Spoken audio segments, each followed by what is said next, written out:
Okay, so since we're in the car together for a very long time, we decided to do a story time. Man, see, now it's a bad thing. It's not a bad thing, but we're going to do a story time. All right, so if you don't know, I'm Chantel. A lot of people know me as Mahogany. And this is Dre. Everybody know me as Dre. Or Debo. So. Or Cat Daddy. Or AKA. Not just joking. Out of control. Straight out of control. Anyway, so we are married. We've been married for 12 years and 4 months. You would count the seconds too. Probably could if I wanted to. I know you could. But we are actually childhood sweethearts. Hood buddies. Is that? Not cute. So, okay, so you want to tell them how we met? Let me see my mind. You know my mind, like, my flashbacks be like, here we meet. Are you serious? I mean, you always live down the block from where I stayed. Like, actually. Okay, let's do it this way. All right. So, kind of, that's how I remember. All right. I met him when I was 11. He was 10. So that lets you know who older, right? Great. Who got gray hair? So anyway, so yeah. So I met him when I was 11.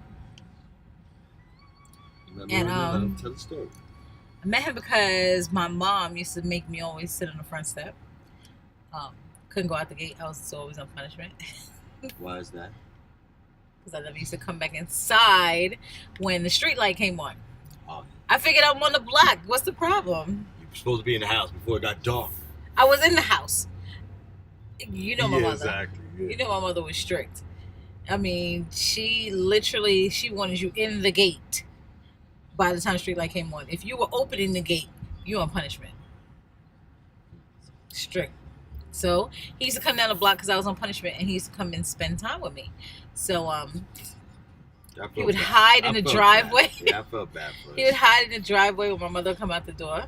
Should have been pitiful, though. It was like a lost cat that just, had no friends. Whatever. Anyway.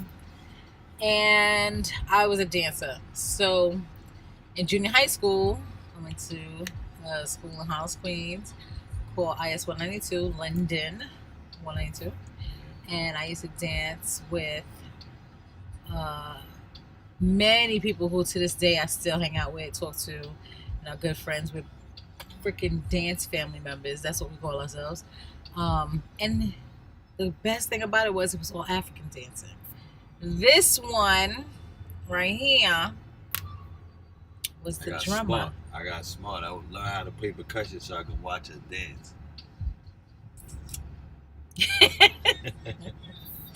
So he was the drummer while we were dancing for the African routines. Mind you, I never paid him any attention because I was all about my dancing. I wasn't into no boys. But she used to always dance in front of my cougars. He's a liar. He's a liar. Always. His memory is failing him. And that's starting to come back. I remember this. All in front of my... What does that do again? We used to do the dance like that. It'd be all and you're in front driving, of my... right? Yeah. Okay. In front of my congos. Anyway, so little by little, I used to see him. He was a player. Because he used to have a lot of girls running behind him. Nobody. He had Dumbo ears, and he was mad skinny. All right, see, now your memory is drifting. I was about school. I always was about school and basketball. You say that again. You was about what? School and basketball. Can you say school? Yeah, I just said it. Yeah. None of the girls noticed me. I was still... How many prom dates did you have? I don't remember. I didn't go to prom. How many prom dates did you have? They kicked me out of prom. How many proms did you go to? Huh? Maybe a couple. A couple. How many proms are you supposed to go to? Exactly. You go to... Prove my point. Anyway, moving right along. So I left junior high school, went to high school. When I left high school, I like literally put myself all into my dancing. And then thanks to Jeanette Branch, I call her my sister. She got me to dance for Jeff Red, and Joy Burrell was like one of the main people that got me into the industry the way I was going at the time. And I loved it. Went on to dance on MTV, traveled a lot, did a bunch of stuff. And I came back to New York, started taking care of my grandmothers, and moved to Brooklyn, had a little place in Brooklyn, and decided to move back to Queens again. And I'm at a dentist's office working. Now this is the time I'm out of the industry, no longer working in the music industry at all, period, nothing with the music industry. And I decided to work at a dental office. You know, it was something I didn't want to do, but I'm glad I kind of did it, because in walks his brother. It wasn't me. His older brother. I was too busy in the street, wilding, enjoying. Wilding is the word. But yeah, so his brother walks in, and we're talking, and he was like, yeah, have you seen or spoken to Mike lately? And I'm like, no. I said, it would be nice to catch up. Now, mind you, let me just put this out there. I didn't say it before. Don't pay me no mind. I didn't put this out there before. When I graduated from junior high school, I took my graduation yearbook out the block for him to sign. And he wrote his phone number in the yearbook. And he said, please keep in touch. Right? She never did. The whole time she was in her little dance career. He's a liar. Bounce. Because how many times have I come to you and seen you when I was doing shows or whatever the case may be? And you was like, oh, I saw you on a flyer. Yeah. I saw you here. I saw you there. So his memory is failing him again. Anyway, so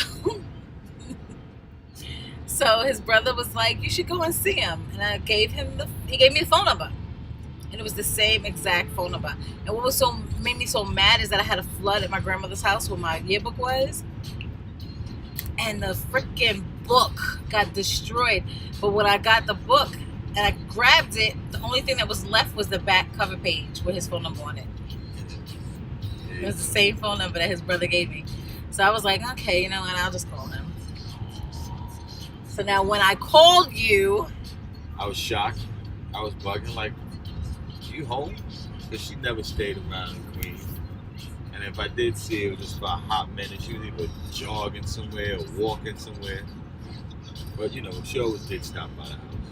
And every time she stopped by, I always try to get a peek of that booty. That was my thing.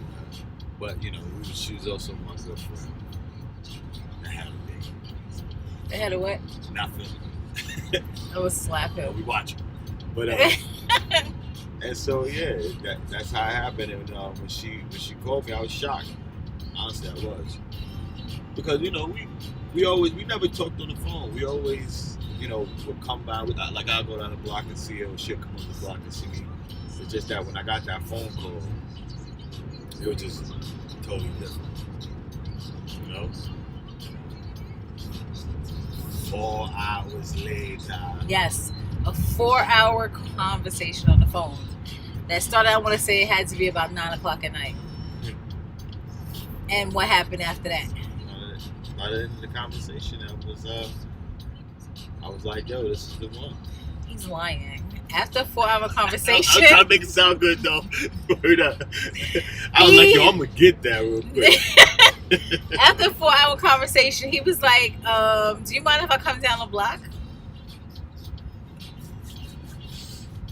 Put them Stevie J hands away. And when he came down the block, I'm sprinkling that dust on that real quick. whatever. So when he came down the block, he just sat there and we talked. Remember that? Yeah. He stood in my grandmother's front hallway and we just stood there and talked. For like another 2 hours. Yeah, we did. We conversated. We conversed.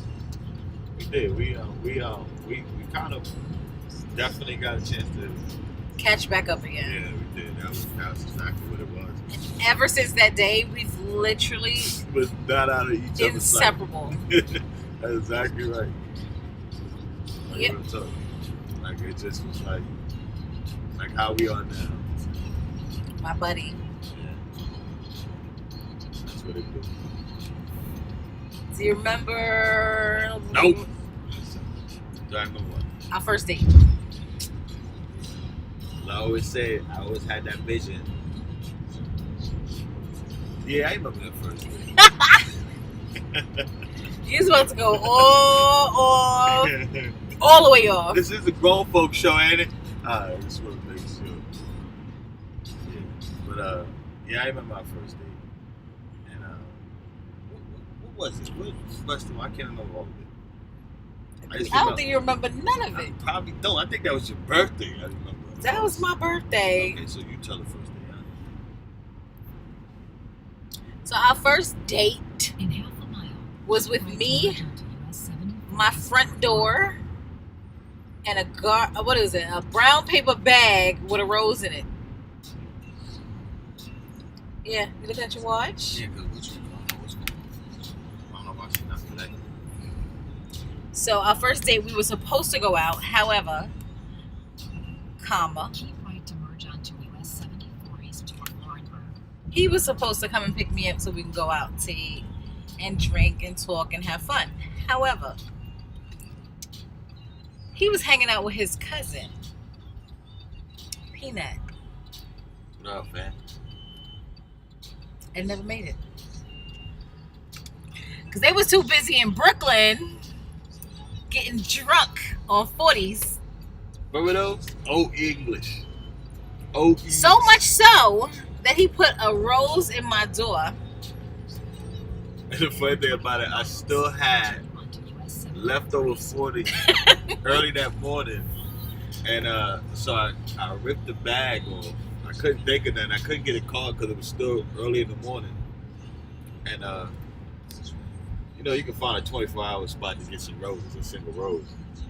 Anyway, I drunk the rest of the 40 about 6 I o'clock. didn't know that part. Yeah, ripped the bag open and wrote, you know, my apologies on it with a rose, stuck it in the door.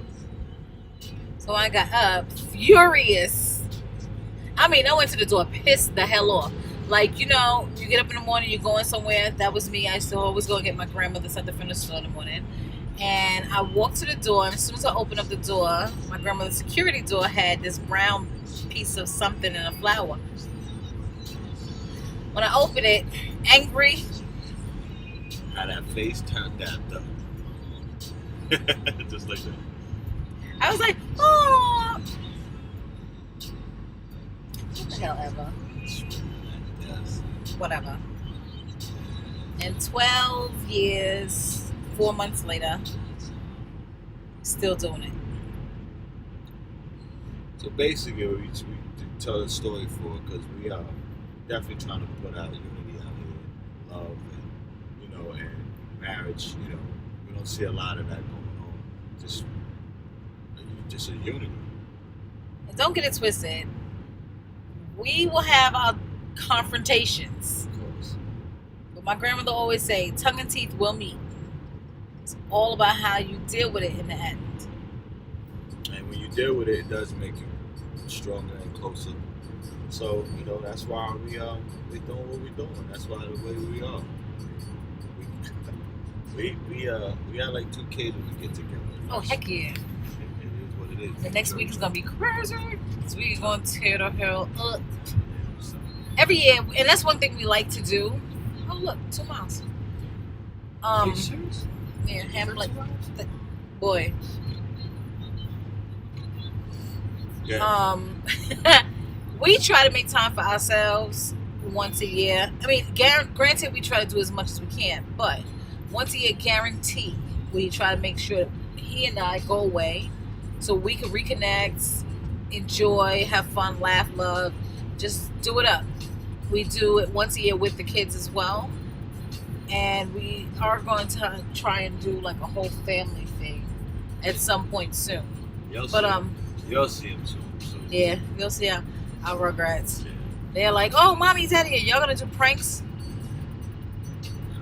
Are you gonna do challenges? We'll let them do that. Yeah. If they want to do that, they can do it. We'll record it. We'll put it on. But can we laugh do got and joke at that. We do got some interesting things that. Absolutely. We're going to share different things that we've been through with medical history and different things that I have to, had to struggle to get through. Multiple surgeries of my own. And bouncing back and reclaiming life and reclaiming love and reclaiming me and having him as my support system. And we'll take you on that journey. We also have a motivation page on Facebook. If you want to be involved in that as well, you can. It's a motivation meal prep and workout with me on Facebook. And we would love to see you on there. We do a lot of giveaways.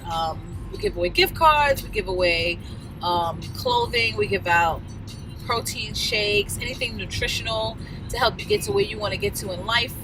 We encourage that because, again, as I stated before, I've been there. I've struggled with weight. I've struggled with losing weight. I've struggled with 2 early stages of cancer diagnoses that I had to have multiple surgeries on, and I'm here. And and I encourage everyone that's going through anything to stand strong, stand firm, and know that whatever you're going through, you got God on your side. You stay confident that you're not going to succumb to anything that you're being subjected to, that you're bigger and stronger, and that you will succeed. All right? Just look out for more from 7 over 7 from Dre and Shan TV, and we'll holler at you again soon. Bye.